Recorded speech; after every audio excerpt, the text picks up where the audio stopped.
नमस्कार मित्रांनो व सर्व माता भगिनींनो, मुख्यमंत्री माझी लाडकी बहीण योजनेचा संपूर्ण अर्ज या ठिकाणी उपलब्ध झालेला आहे। तर मग आजच्या या व्हिडिओमध्ये आपण बघणार आहोत की अर्ज कशा प्रकारे भरायचा आहे, त्यासाठी कोणकोणते कागदपत्र लागणार आहे, कोणकोणत्या गोष्टींचा उल्लेख त्या ठिकाणी केलेला आहे। म्हणजे ज्यावेळेस तुम्ही अर्ज भरण्यासाठी जाल त्यावेळेस तुम्हाला कोणतीही अडचण या ठिकाणी येणार नाही। संपूर्ण अर्ज हमीपत्रासह आजच्या या व्हिडिओमध्ये आपण बघणार आहोत। त्यामुळे मित्रांनो हा व्हिडिओ आपण संपूर्ण बघा, शेवटपर्यंत बघा, म्हणजे आपल्याला अर्ज भरण्यासाठी कोणतीही अडचण येणार नाही। आपण जर या चॅनलवरती नवीन असाल तर चॅनलला सबस्क्राइब करून घ्या, म्हणजे असेच या योजनेविषयी महत्त्वाचे अपडेट वेळोवेळी आपल्याला मिळत राहतील। तर बघूया की अर्जाचा कशा प्रकारे हा अर्ज आहे तो। तर या ठिकाणी मंत्री माझी लाडकी बहीण योजना अर्ज। मग पहिला मुद्दा आहे, त्यात आहे महिलेचे संपूर्ण नाव। मग महिलेचे लग्नापूर्वीचे नाव, महिलेचे लग्नानंतरचे नाव।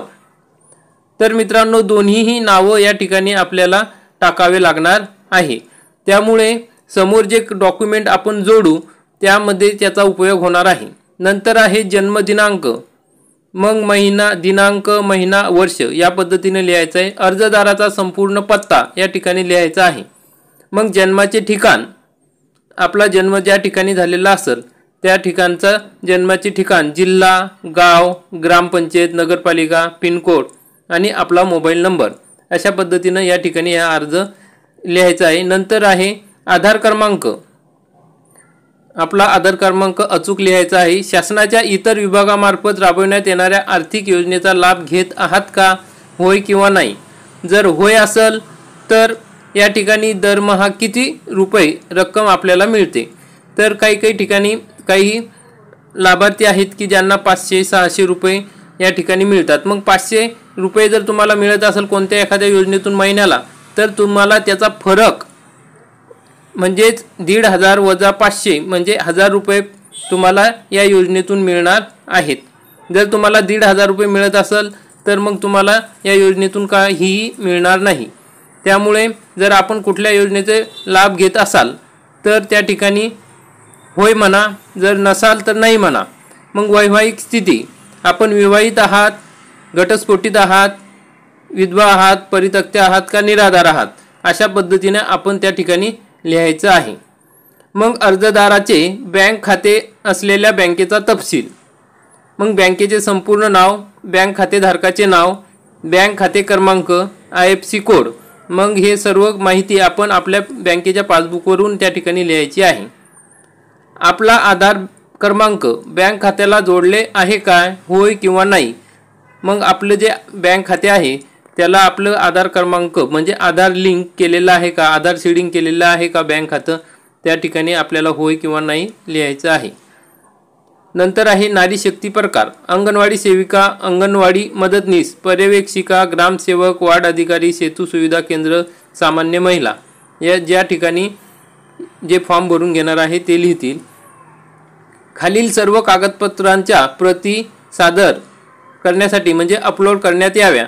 मग हा जो ऑफलाईन अर्ज आहे त्याच्यासोबत आपण याच्या झेरॉक्स या ठिकाणी द्यायचे आहेत, म्हणजे त्यावरून ते हे डॉक्युमेंट अपलोड करल्या जाईल। मग कोणते आहेत तर आधार कार्ड, अधिवास प्रमाणपत्र किंवा जन्म प्रमाणपत्र, उत्पन्नाचे प्रमाणपत्र, अर्जदाराचे हमीपत्र, बँक पासबुकची पहिल्या पानाची झेरॉक्स, अर्जदाराचा फोटो, म्हणजे ह्या सर्व गोष्टी या ठिकाणी अपलोड होणार आहे। या ठिकाणी टिप दिलेली आहे, अर्जदाराने सदरचा अर्ज परिपूर्ण भरण्यात आल्यानंतर संबंधित अंगणवाडी केंद्रामध्ये जमा करण्यात यावा। हा अर्ज भरून आपल्याला कुठे द्यायचा आहे मित्रांनो, अंगणवाडी केंद्रात द्यायचा आहे।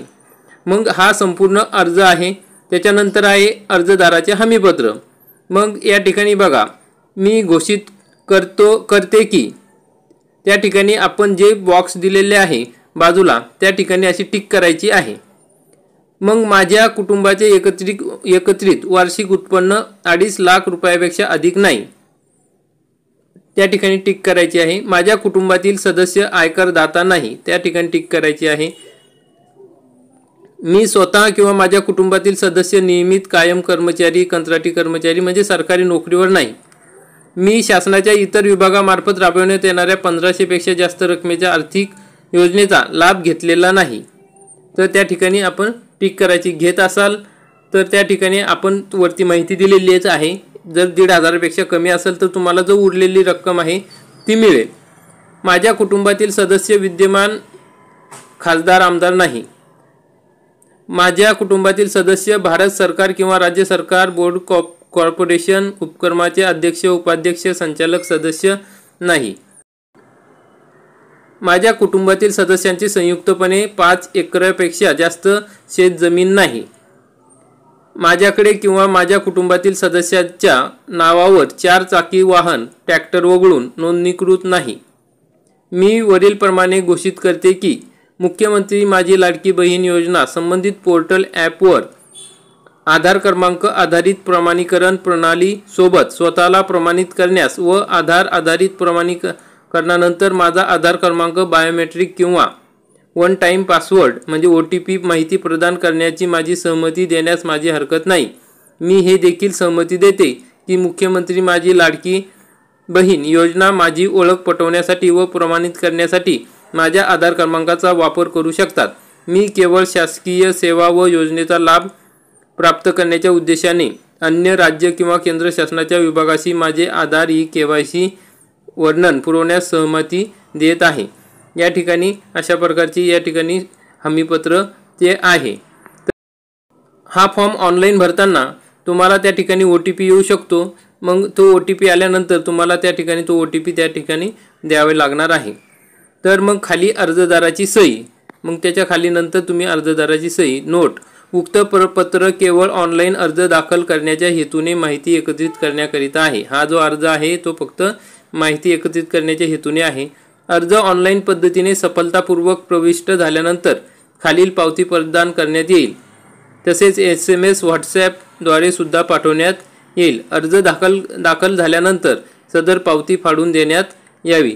ज्यावेळेस अर्ज दाखल होईल त्यावेळेस अशा प्रकारचे खाली पावती आहे. मुख्यमंत्री माझी लाडकी बहीण योजना अर्जाची पावती. मुख्यमंत्री माझी लाडकी बहीण योजनेअंतर्गत आपला ऑनलाईन ऑफलाईन अर्ज यशस्वीपणे दाखल करण्यात आला आहे. सदर अर्जाचा नोंदणी क्रमांक त्या ठिकाणी लिहितील आणि ज्यांनी अर्ज स्वीकारला आहे मग अंगणवाडी सेविका असेल, ग्रामसेवक असेल त्या ठिकाणी ते अर्ज स्वीकारण्याची स्वाक्षरी त्या ठिकाणी करतील. मग अशा प्रकारे आपला अर्ज या ठिकाणी भरून पूर्ण होणार आहे.